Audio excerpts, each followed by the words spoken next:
Welcome back to yet another top 10 strongest of a generation. It's hard to believe we've made it all the way up to Generation 6 with this series, but here we are.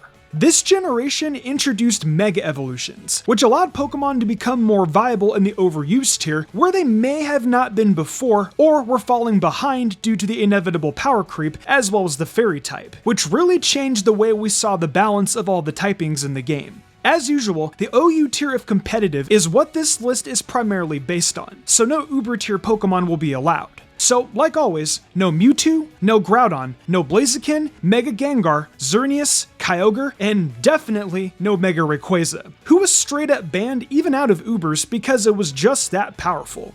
And unlike our previous top 10 strongest lists, this one won't be entirely based on the current meta of Gen 6, as the status quo saw a huge shift between X and Y and ORAS over time, even more so than Black and White versus Black and White 2. A top 10 list based on how Gen 6 is right now in 2023 would be a bit different in some ways from what we all experienced when the game was new. This is a generation I have no doubt many of you have actually played competitively at the time, even more than Gen 5. So this list will also be heavily influenced by the legacy of certain Pokemon in OU from when the games were at their most relevant in the mid-2010s. Before we get to our top 10, there were a lot of competitors. Generation 6 has a vast amount of very viable Pokemon in it, and just starting off with the number 10, or calling these guys honorable mentions, didn't feel right at all. So I would like to quickly mention some Pokemon that could have shared the spot before I made my final decision. I will not be able to sit here and name literally all of them. If your favorite competitive Gen 6 Mon didn't make the list, I am sorry, because I'm sure mine didn't either, being Toxic Stall Umbreon. I'm kidding, of course. Anyways, Azumarill gained the Fairy typing to go with its Water typing. It was a little more popular in the X and Y days before Omega Ruby and Alpha Sapphire, but it was still very prominent in the early Omega Ruby and Alpha Sapphire meta. It had bulky HP, the huge power ability, and the choice between stuff like Belly Drum or Choice Band sets. Superior. Contrary was no longer banned in Gen 6, so it finally went nuts with Leaf Storm. If this were based on the Gen 6 meta in 2023, it'd be in the top 10 easily. But it didn't have quite the same presence when these games were at their most relevant. Still, it's always been really good. Weavile has gotten very popular in ORAS in more recent years. Its excellent offense is only held back by how fragile it is. Mega Lopunny. Basically the same situation as Weavile, but I think it's a tiny bit more consistent. Steven Stone's main man, Mega Metagross, is bulky, fast, and strong. Bullet Punch is an iconic revenge kill move, and it gets strong and broad coverage options. Keldeo. Heralded in incredibly high regard in the X and Y days, it's still very strong and still gets a lot of usage. Choice items and Hydro Pump will always be good on a Pokemon like this, and Leftovers with Scald and Calm Mind is very reliable with these stats. Other Pokemon that could have made it are Mega Charizard X in Y, Skarmory, Bisharp, Klefki, Chansey, Tornadus T, Amoonguss, Breloom, Mega Alakazam and regular Alakazam, Volcarona, Volcanion, Manaphy, Mega Medicham, and Zapdos. Lots of Pokemon that also could have made it, including those that were once banned to Ubers and were not at some point during late ORAS. But this game and meta are just too big, and we need to get to the actual list. So let's do this.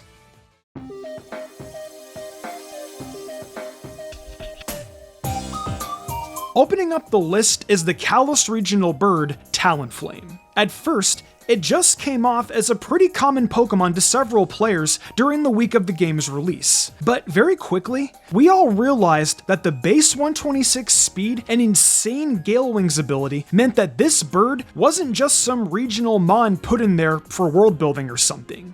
It was legit.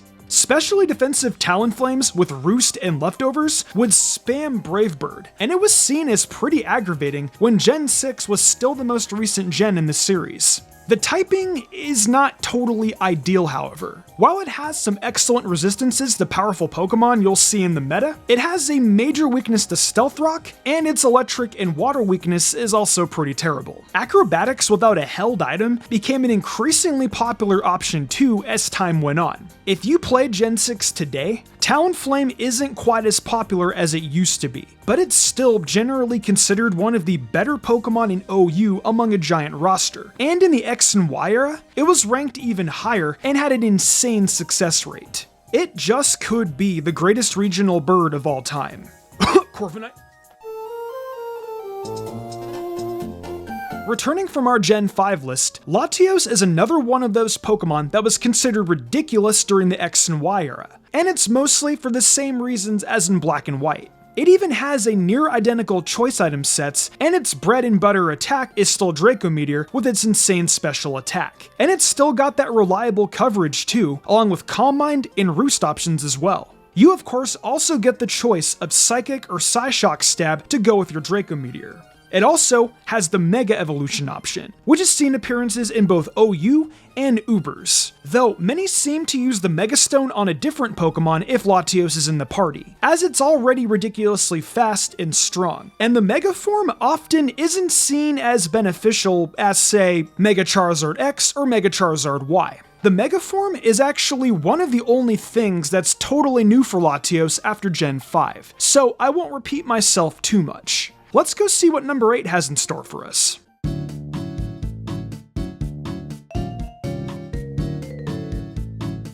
At number 8, we've got another classic of OU for the series in general, Garchomp. Interestingly, since this list isn't just for the current meta and is also heavily accounting for the state of the game in the mid-2010s, this is the first time Garchomp has actually made the list and is more than an honorable mention. With Garchomp, you kind of know what you're getting yourself into. I've talked about it a ton from so many different perspectives on this channel. Rough skin with rocky helmet, insane offensive power, defenses and speed, great moves like Earthquake, Dragon Claw, and coverage moves like Fire Fang or Fire Blast, and even a Stealth Rock option? I mean, what are we even doing here talking about Garchomp for the millionth time at this point? It's pretty awesome, and also has a Mega Evolution now too. Though, like Latios, it isn't really used that often in favor of giving it to a different Pokemon that benefits the party's strategy more, usually being paired with common Garchomp teammates like Mega Metagross or even Mega Lopunny.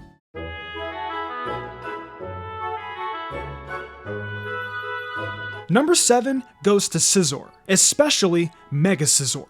While normal Scizor is still a viable OU Pokemon, Mega Scizor is such a common route to go with that these days it's actually very difficult to find strategies that involve the normal version if you're looking for a guide on it. As long as Mega Scizor can stay away from fire attacks, its defensive stats and recovery can make up for its mediocre HP. Offensively is where Scizor shines, however. It's another great user of Swords Dance, Bullet Punch, and Roost. U-Turn and Bug Bite are also common options. Alternatively, you can run it with Defog too. Generally, all of these sets are unlikely to be too different when using normal Scizor, but I might lean into a Defog/U-Turn set if you're not running Mega or Choice Band.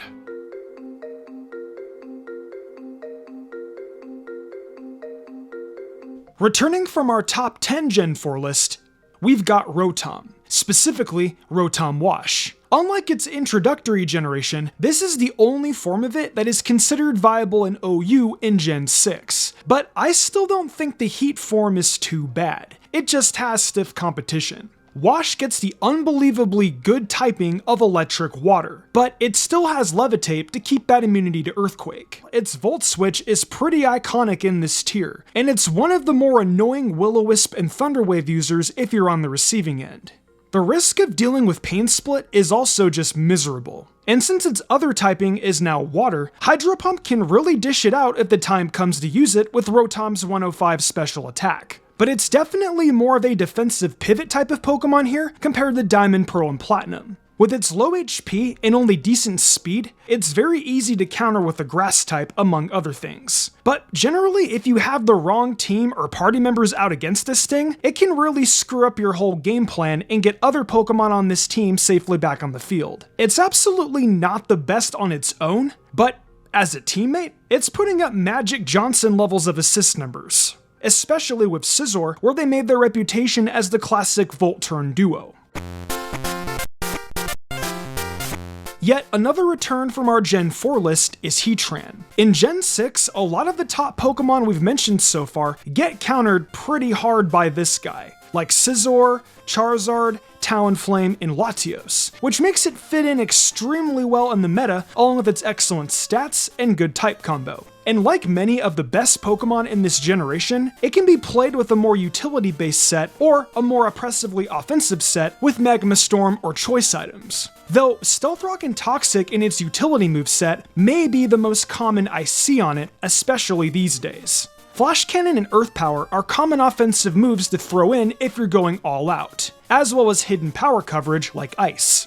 Its main weakness is its speed, and being weak to fighting, water, and ground attacks that aren't exactly uncommon, and because of that 77 base speed, it's possible for Pokemon it would normally counter to hit back real hard with a sneaky coverage move, like Latios with Earthquake. It's also not as popular in the current Gen 6 meta as it used to be, but it's still fairly well represented and respected. And of course, in the X and Y days, it was basically a staple of OU, being just as common to see as Scizor and Latios. Its impact on the game is not to be underestimated.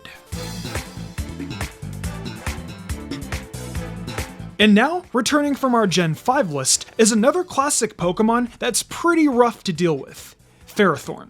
It remains to this day one of the absolute best defensive utility Pokemon in every generation it's appeared in. Unfortunately, if you saw the last strongest video, it's another one of those where there isn't much new to say. Even the moveset is almost exactly the same. Gyro Ball or Power Whip, Stealth Rock, Leech Seed, Protect, or Thunder Wave. Iron Barbs will also punish those that dare Rapid Spin against it, forcing the opponent with some make tough decisions. And its defensive stats allow it to take hits despite its less than ideal HP. Its 94 base attack is good enough to make sure its stab attacks aren't just filler moves either. Leftovers and Choplay Berry are its most popular held items, though Rocky Helmet isn't bad either. Otherwise, there's not much else to say here that you didn't hear in the last video. It goes with the same strategy, because it's always good enough to be great, and it's still one of the best Pokemon even in the current meta too. As we entered the top 3, we're entering the territory of what are probably the 3 most iconic Pokemon of Gen 6 competitive, starting off with Excadrill, who kinda sorta shares this spot with Tyranitar, but it mainly is for Excadrill. Tyranitar is still very good, but it makes Excadrill even better if you're running the Sand Rush ability. So let's talk about this setup first along with Tyranitar.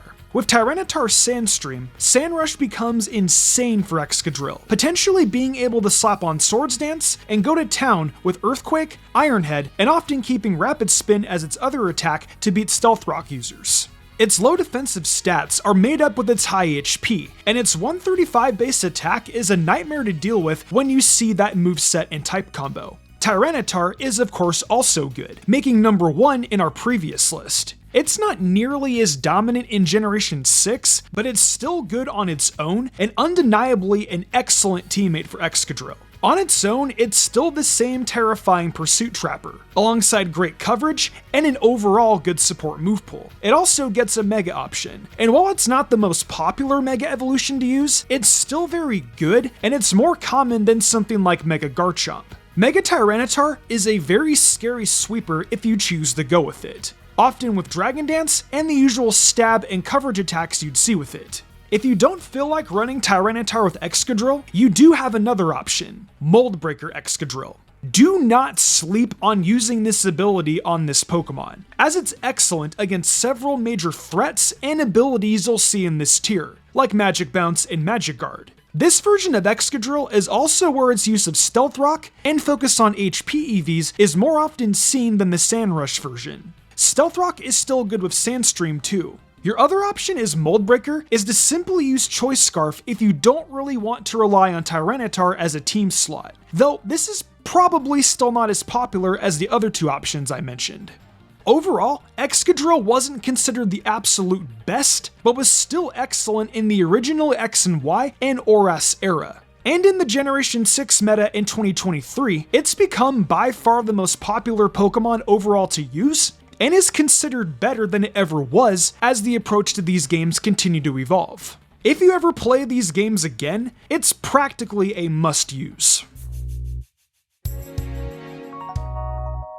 I knew we all knew this would be somewhere in the top 5 when I started crafting the list. This Pokemon was great when the game was new, and you'll see plenty of comments about how it's gotten better in Gen 6 as time has gone on. Yeah, it's Clefable. Its overall stats don't seem too special at first in comparison to others on this list, but it's just a combination of factors that make it great, and of course the pure fairy typing replacing its normal type. In fact, Clefable has gotten so prominent in this generation's OU tier that other Pokemon are now also considered better in more recent years, specifically because they can counter, or at least mess with Clefable. Though even in the early X and Y meta, it was very much top 10 worthy regardless, and not an uncommon sight, and had a major impact on the meta to the extent of dictating which Pokemon would succeed in OU because of its presence. It's easy to tell which Pokemon are the best when it genuinely alters the meta in obvious ways by simply existing. Clefable gets a ton of coverage options, the Magic Guard ability, Stab Fairy type offense, and Soft Boiled for self-healing. Not to mention Thunder Wave and Wish for support.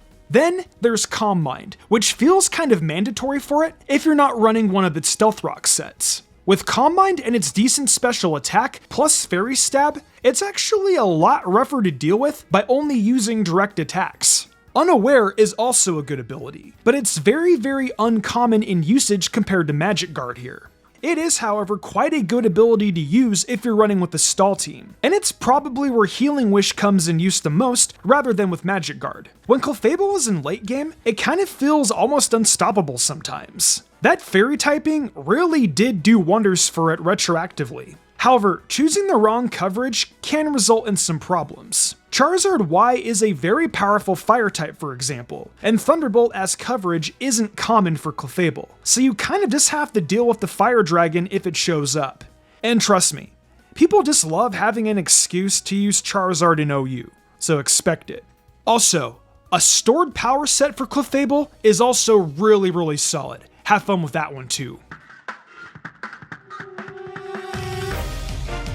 If you were to approach the Gen 6 meta right now, it would be easy to argue that something like Clefable and Excadrill are the best. However, if you want to talk about Gen 6 competitive when it was at its peak, well, there's a bit of a different story there.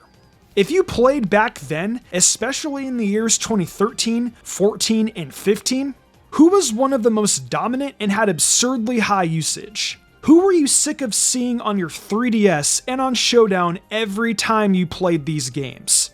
That's right, Landorus T is returning from our Gen 5 list. Landorus was so dominant and on so many teams, it was ridiculous. And for good reason. It fit everywhere and you got results every time. Also, there was a lot of experimenting as the game was evolving that paid off. This Pokemon was extremely developed during the heyday of X and Y. It's pretty well documented that if you look at VGC results from the game's years, you just see Landorus on like almost every team. It's insane. It's actually the reason why I struggled to not put it at number 1, despite the fact that in the current meta, its popularity isn't quite what it once was. Though, it took nearly 10 years for that to happen, which is saying something. So, what makes Lando T so great? Well, its typing is the same as Gliscor, which is a pretty fantastic typing, giving it only 2 weaknesses and an outright immunity to electric and ground. Gliscor is also an excellent Pokemon, but its potential placement does tend to suffer a little bit due to Landorus' overwhelming existence. Its movesets aren't actually too different from Gen 5 on a surface level, still using stuff like U-Turn, Earthquake, and Stealth Rock.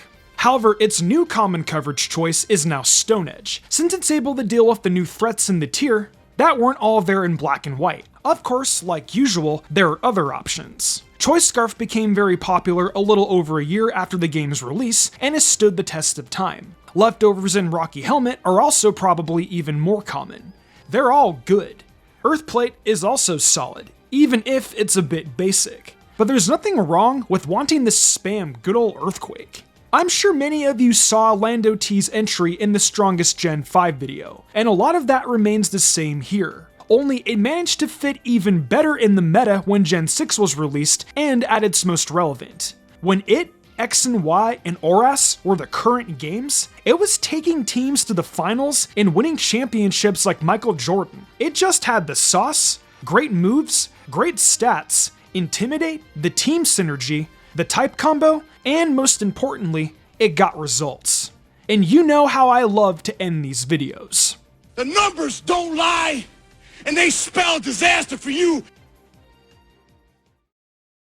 And that's my list for the top 10 strongest Pokemon in Generation 6. I know there weren't too many Kalos Pokemon in the actual top 10 unfortunately, though keep in mind a lot of them were flipping between Ubers and OU, like Mega DNC and Greninja, which is something I wanted to avoid for the list, the latter being banned to Ubers as late as 2015. But what do you think? Did you agree with this list? Do you still play around with the Gen 6 meta? I wasn't able to talk about a lot of excellent Pokemon due to how many there were. Which ones do you guys like that I missed? Let me know down below. Hey guys, thanks so much for watching my content. With Scarlet and Violet DLC on the way, we have a lot to be excited for. Not just that though, but I've got a bunch of other cool series planned throughout the year that I'm sure you guys will love. If you want to support my other forms of content, over on Mystic Reads, I read fanfics. One of them right now is Road to be a Pokemon Master Kanto Edition, where Ash and Serena start from the very beginning and journey through Kanto together. On Mystic Umbreon Shorts, I do other exclusive Pokemon content such as Pokemon Facts, and on Saturdays I upload my top 5 favorite Pokemon of a type. Anyways, thank you so much for watching, and I hope you have an excellent day.